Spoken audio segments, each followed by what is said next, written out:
साताऱ्यातून एक बातमी समोर येतेय। सातारा जिल्ह्यात सलग 5 दिवसांच्या मुसळधार पावसानंतर कोयना धरण 48% भरलं असून सुमारे 50 टीएमसी पाणी साठा उपलब्ध झालाय। त्यामुळे पिण्याच्या पाण्याचा प्रश्न सुटलाय।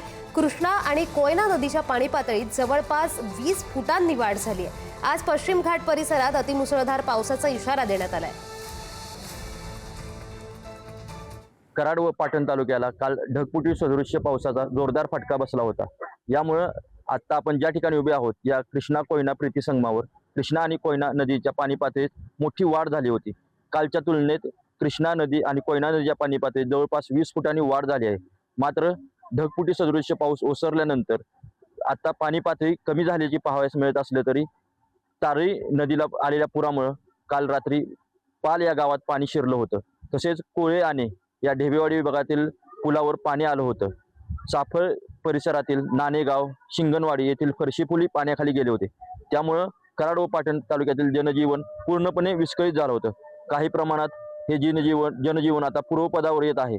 मात्र अजूनही मुसळधार पावसाची टांगती तलवार कायम असून प्रशासनानं सातारा जिल्ह्याला ऑरेंज अलर्ट दिला आहे।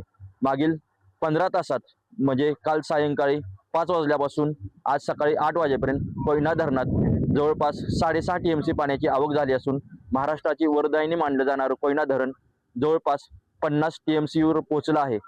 त्यामुळेच उर्वरित 50 टीएमसी पाणी धरण पूर्ण क्षमतेने भरण्यास अजूनही हवं असून हे पाणी असाच पाऊस राहिला तर येत्या 15 ते 20 दिवसात येईल असा अंदाज व्यक्त होत आहे। चंद्रजित पाटील, पुढारी न्यूज।